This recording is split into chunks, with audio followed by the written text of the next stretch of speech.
This is Ken Pyle, and we're at CES, the Eureka Innovation Area, and we're with Paul from Rebound and Rigado.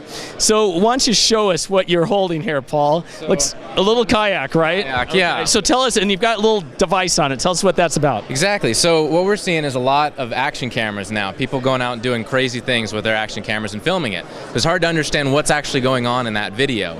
So what we have is something, a little device, ruggedized, waterproof case. You can attach to your helmet, attach it to your snowboard, attach it to your skateboard, your kayak, and then you go out and you do that crazy thing you want to do, and it's going to record a whole bunch of information about your environment. So it's going to get things like the G-forces you experience, the rotations you experience, your orientation, how fast you're going, where you went. So when you come back, you're done with your activity, we transfer it via Bluetooth to your computer, and we can overlay a whole bunch of information on top of your action videos so you can see what's going on. So we can show a 3D model of a kayak and the rollover that you did, or we can show the skateboard trick that you did, exactly what happened to the board. We can show where you are in the mountain when you're going down skiing down the mountain, and how hard you hit when you crash. So things like that. You really get the metadata about what you were experiencing.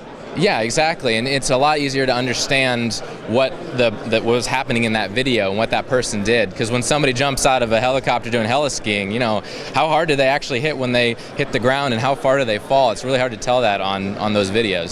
So how close is this to becoming a reality in terms of something you can buy at the store? So we're coming out with product this summer, so just a few months away. And we actually just started in November, so we already have prototypes back, we have demos working here, and we're moving really quickly and really well. So what sort of channels are you looking at in terms of getting it into the market? Well, we'd like to see it combined with some of the action cameras. I think that'd be a great package. We're looking for new channels, people that would like to integrate this into their type of outdoor packages, or we'd like to sell it individually as well. So we're looking for new opportunities for that. Yeah, I mean, one thought I had when I saw it was the whole idea of a service provider potentially providing it in some way, because it seems like you could share this data with your friends or with others. Right? Absolutely. We've had a lot of people come by and actually suggest a whole bunch of different ideas that they thought they saw that were very varied in application. I mean, we talked about people renting them when they go out skiing, that sort of thing. So Paul, tell us, what kind of sensors do you have in there? We have a whole suite of sensors. We have everything from GPS to accelerometer to magnetometer to altimeter. We have 9 degrees of freedom, so we can really tell just about anything that happens to you. We have a magnetic heading too, so just about anything you could want to know about the environment you're in, or what motion you're going into, we can tell you that. So when you hit your head on that rock, and you're disoriented, as long as you know enough to look at this. You also know how hard you hit your head, so if you didn't feel it, it can tell you how hard.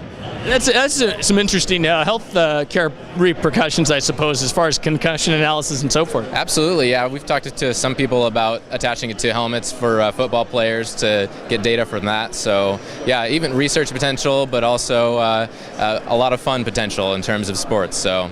Well, and what makes your company interesting is this is your first product, right? Because you normally design and products for other people, right? Right, yeah. We normally design for other people, but this was a product we wanted to do on an accelerated time scale, and we were passionate about it. We thought it'd be a lot of fun, so this was the first product we decided to go for.